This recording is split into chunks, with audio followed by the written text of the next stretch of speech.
ভাই তুই জানতে চাচ্ছিস এত পড়াশোনা করে কি হবে? একটু মনোযোগ দিয়ে শুন। তুই যে পড়াশোনা করতেছিস সেটা তোর পড়ার টেবিলে হোক, তোর হোস্টেলের পড়ার টেবিলে হোক, তোর ম্যাথের পড়ার টেবিলে হোক, তুই কি জানিস তোর পেছনে আরো দুইটা চোখ তাকিয়ে আছে? জানিস কি? না জানলে একটু শুনে রাখ। তুই পড়াশোনা করতেছিস, তোর বাবা মায়ের দুইটা দুইটা চারটা চোখ তোর দিকে তাকিয়ে আছে তাদের স্বপ্ন পূরণ করার। তুই পড়াশোনা করতেছিস, তোর এই পড়াশোনার খরচ চালানোর জন্য তারা ব্যস্ত থাকছে, দিনের পর দিন পরিশ্রম করে যাচ্ছে, তাদের কষ্টের কোনো সীমা নাই শুধুমাত্র তোর পড়াশোনার জন্য। তুই পড়াশোনা করতেছিস, তারা অধীর আগ্রহে বসে আছে কবে তোর প্রতিবেশীকে, তার কাছের মানুষগুলোকে বুক ফিলে বলবে যে আমার ছেলে আমার মেয়ে ভালো রেজাল্ট করেছে। তুই পড়াশোনা করছিস, তোর বাবা মা দুই হাত তুলে অজরে কাঁদতেছে আল্লাহর কাছে যেন তুই ভালো রেজাল্ট করতে পারিস। ভাই আর কি চাস?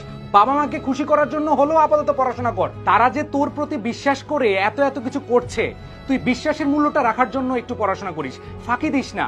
বাবা মা এত কষ্ট করে তোদের খরচ চালাচ্ছে আর তুই মোবাইলে ফ্রেন্ডদের সাথে নির্দ্বিধায় তুই চ্যাটিং প্যাটিং করে সময় নষ্ট করতেছিস, তুই আড্ডা দিতেছিস, এখানে যাচ্ছিস ওইখানে যাচ্ছিস, ঘুরে বেড়াচ্ছিস।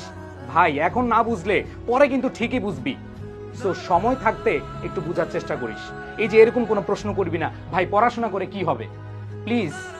কি হবে সেটার বিষয় না, এখন থেকে পড়াশোনাটা কর। তাদের জন্য একটু ভাব, এই চারটা চোখ দুইটা মুখ, তাদের মুখে হাসি ফোটানোর জন্য হলো পরিশ্রম করে যা ভাই।